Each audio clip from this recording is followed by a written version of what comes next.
Michel aidait sa petite sœur, Maria, à chercher ses lunettes perdues. Par hasard, il remarqua que la plaque métallique sous ses pieds sonnait creux. Curieux, Michel souleva lentement la plaque métallique.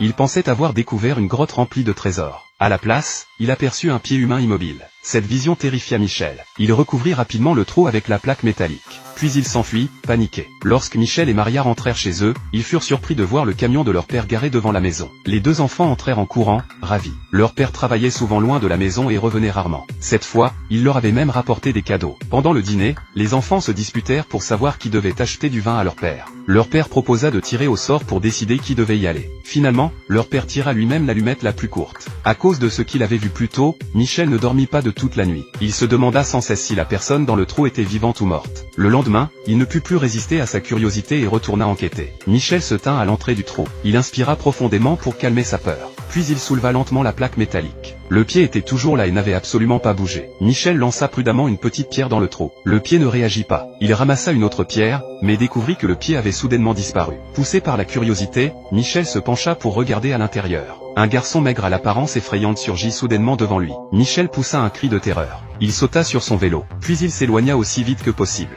Il était si effrayé qu'il oublia de regarder la route.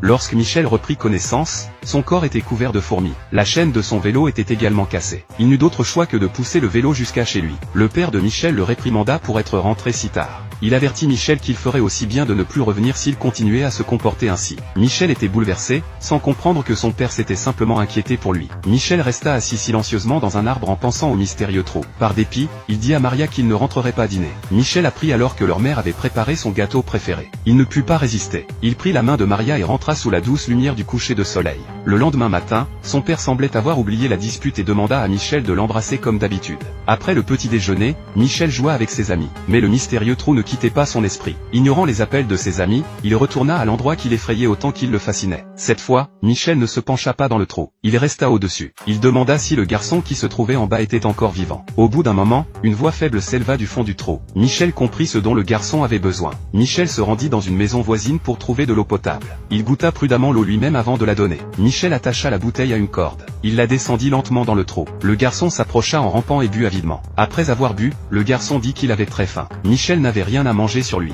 Il promit d'apporter de la nourriture. Le lendemain, Michel demanda si l'inconnu était un enfant comme lui, mais le garçon ne répondit pas. Le lendemain, Michel acheta un morceau de pain et repartit à vélo vers le trou. En chemin, Michel remarqua une voiture qui venait vers lui. Le conducteur était Félix, le frère aîné de l'un de ses amis. Michel pédala aussi vite que possible. Avant que Félix ne le remarque, il se cacha rapidement dans l'herbe. Il ne voulait pas que quelqu'un découvre son secret. En même temps, il se demanda pourquoi la voiture de Félix se trouvait là. Michel donna enfin le pain au garçon. Il lui demanda si Félix l'avait enfermé dans le trou. Le garçon continua à manger le pain sans répondre. Après en avoir mangé environ la moitié, le garçon recula lentement dans l'obscurité. Pour ne laisser aucune preuve, Michel demanda au garçon de remettre le pain dans le panier. Le garçon ne répondit pas pendant un long moment. Michel n'avait pas d'autre choix. Il rassembla son courage. Puis il descendit lui-même dans le trou. Michel ramassa le pain par terre. Il tenta de parler au garçon, mais le garçon ne disait toujours rien. Au moment où Michel allait partir, le garçon prit soudainement la parole.